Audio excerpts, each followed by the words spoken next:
एमती बहुत ओडिया अच्छा जे जोटा आम निजपाई असम्मान जे आम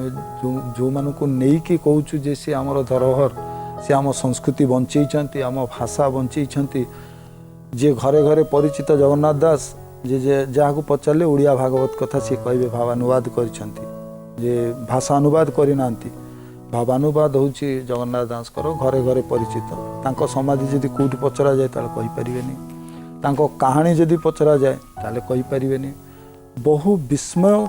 क्रियाकलापर से माने अधिकारी थिले जेमती जगन्नाथ दास पूरी बहुत जन जाउछंती किंतु समाधि पीठ कहीं देखना सी